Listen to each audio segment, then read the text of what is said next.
Pour aller plus loin sur cette question des banques sauvées de la faillite, nous rejoignons Mirette Zaki qui se trouve à Genève. Bonjour Mirette, vous êtes journaliste économique à Bilan et Blick. D'abord, est-ce que ce rachat du Crédit Suisse par UBS a écarté tout danger ?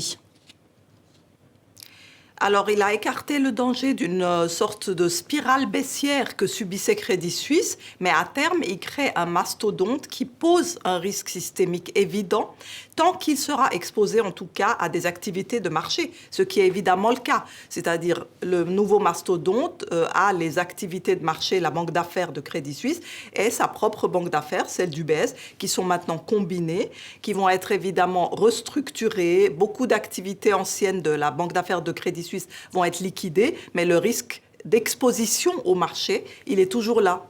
D'autant plus qu'il n'y a plus qu'un acteur, donc s'il y a un danger, c'est tout le système bancaire suisse qui sera fragilisé ?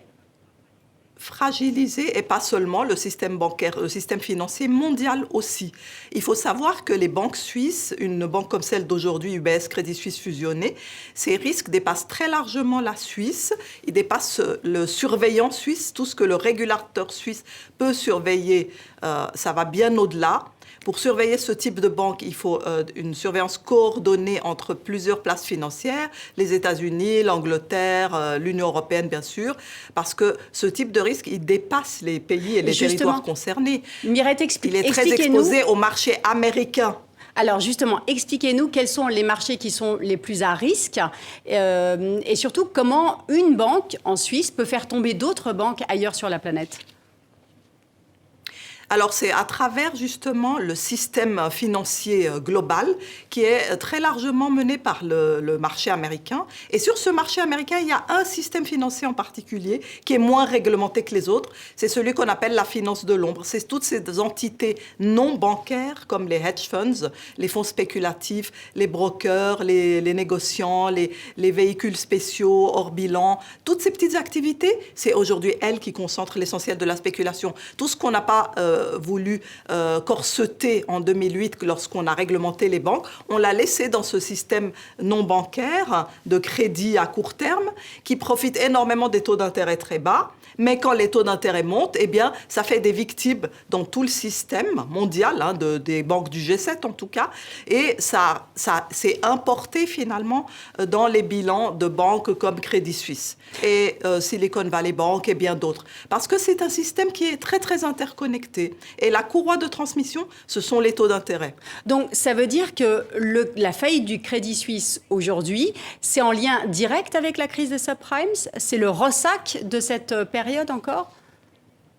Alors, la crise des subprimes, elle avait été terminée quand la Réserve fédérale américaine avait racheté tous ces actifs toxiques d'immobilier insolvables. Mais aujourd'hui, ce qu'on a, c'est une autre forme de subprime. C'est la finance de l'ombre, c'est le marché noir de la finance. C'est plein d'acteurs non bancaires qui empruntent à court terme pour investir. Ils n'investissent jamais de leur propre argent. Ils empruntent pour investir.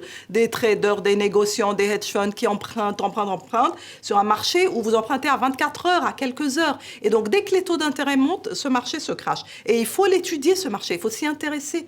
Ça s'appelle le shadow banking system. Très peu de gens s'y intéressent et c'est lui aujourd'hui que nous tous sommes en train de financer.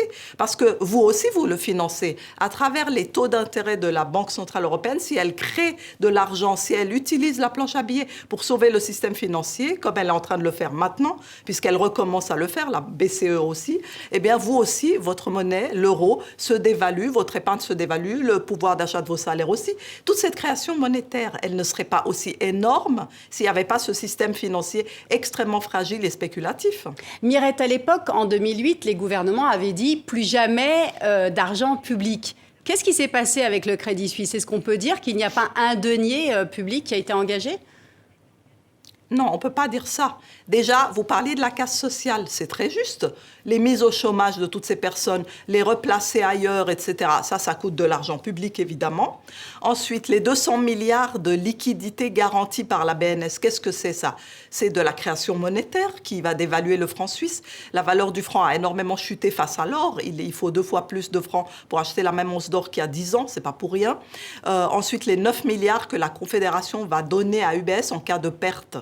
au-delà des 5 milliards qu'elle pourrait perdre en premier, eh bien, c'est de l'argent public. Et donc, toute cette assurance que le système public offre aux banques, au secteur bancaire, c'est une assurance qui devrait être payée en retour. Par exemple, par une prime d'assurance, puisque quand vous et moi, on s'assure, on paye une prime d'assurance potentiellement très élevée. Et bien là, les banques ne payent rien au secteur public pour cette assurance qui leur garantit maintenant en tout temps, à chaque secousse, en imprimant de l'argent et en mettant à disposition de l'argent public. Mireille, on parle beaucoup des marchés qui n'ont pas confiance, il faut rassurer ces marchés-là. Quand on parle de ce marché, qui y a-t-il derrière? De qui parle-t-on? Alors, exactement.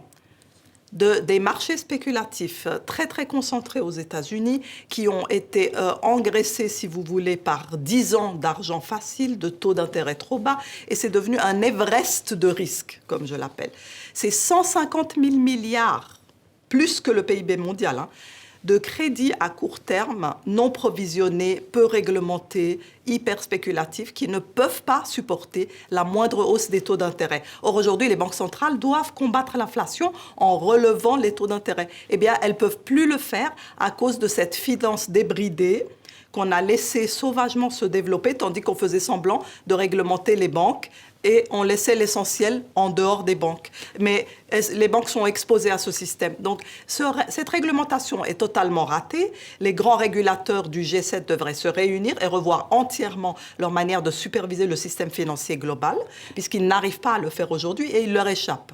Mireille, est-ce que c'est possible de contrôler désormais cette espèce de monstre? Oui, bien sûr. Quels sont les outils? Réduire la taille. Il faudrait réduire le nombre de produits dérivés, comme les fameux dérivés de crédit sur lesquels on a spéculé et qui ont fait chuter Crédit Suisse, les CDS, si vous avez suivi ça. Il faut réduire les effets de levier quand vous empruntez et que vous misez plusieurs fois votre mise. Ça, c'est ultra spéculatif et ça se fait tous les jours. Il ne faudrait pas garder les taux d'intérêt très, très bas pendant des années parce que ça alimente la bête, si vous voulez, cet égout de la finance qui s'est énormément développé. Et il faut le superviser correctement parce qu'il y a un rapport qui sort chaque année, mais on en parle très peu, ça n'intéresse pas les médias. On vit à côté de cette montagne, de cet éléphant dans le corridor, on ne veut pas s'y intéresser. La finance est devenue trop complexe, trop technique, donc le grand public en ignore les dangers. Tout ça, ça ne va pas. Il faut que ça change. Et puis, il faut que le public soit représenté dans les conseils d'administration des banques systémiques aussi. Ça, ce serait une bonne chose. Parce que comme on est les garants, on est les parties prenantes, on garantit en tout temps le risque à la baisse de ces banques qui, en plus, privatisent leurs profits. Mais nous, comme on est les parties prenantes, on est des sortes d'actionnaires de l'ombre, au final, puisque chaque fois, c'est quand même notre argent qui est sollicité. On devrait être représenté dans les organes de direction de ces banques pour avoir notre mot à dire. Merci beaucoup, Mireille Zaki, pour votre analyse. Merci.